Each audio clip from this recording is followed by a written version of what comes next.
Let's talk about flow. Hello, welcome to this week's Wild Spirits News. I'm Sibylla. I help women between 40 and 60 to make the second half of their lives an adventure of joy and passion and purpose. And if that sounds interesting, check out my website, wildspiritscoaching.com. Today's question is, what is flow and how do you achieve it? Picture this. You come home from work, have a nice little dinner, and then sit down or get up, depending on your passion, to pursue your favorite passion. And within minutes, you're completely immersed. Time seems to disappear as you do what you love. You're in flow. Unfortunately, the reality is usually far from that. And there are good reasons for that. But there are ways to achieve this coveted state of flow anyway. And your mission today is to learn how to do just that. The background is, what is flow?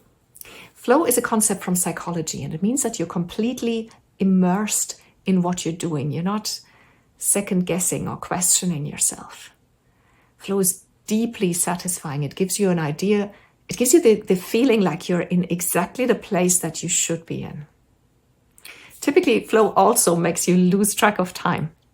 Many years ago, I remember I played the piano, and I have a friend, Barbara, who plays the flute, and we were practicing a piece together. Now, we didn't live anywhere near each other, so we practiced separately for months. And then we finally managed to get together and practice this piece together. And we got into it so much that we practiced and practiced and practiced, and suddenly looked up and realized that it was evening. It was like 4 or 5 hours later, and we hadn't even noticed. The time had completely disappeared.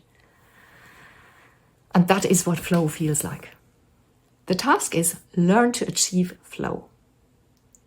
Now, the thing about flow is that you can't force it. In fact, the more you try to force it, the more elusive it'll get.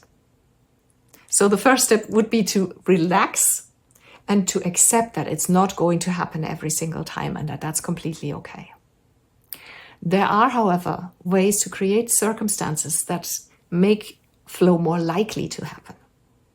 And to do that, I have a couple of points for you to keep in mind. The most important thing to remember is that distraction is the enemy of flow. So switch off your phone, switch off your computer, tell your people to leave you the heck alone for a couple of hours, because that will immediately break that immersion that flow creates. The second is to block off time. 3 hours twice a week is usually better than half an hour or an hour every single day, because there's no chance for you to get into flow if you keep checking the time, right? And the third point would be to create an inviting environment. And what that means is completely up to you, and it's very individual. Some people need a clean and a tidy room. Other people like a bit of an atmosphere, like mood lighting, candles, incense sticks. If you're creating something, you could turn on some soft music in the background. Other people find the music distracting. So whatever it is for you, you have to be able to relax in order for flow to even happen.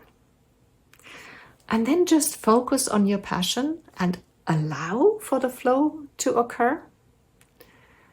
And again, it won't happen every single time, but if you do this and you do it regularly, then it'll become easier and it'll happen more often.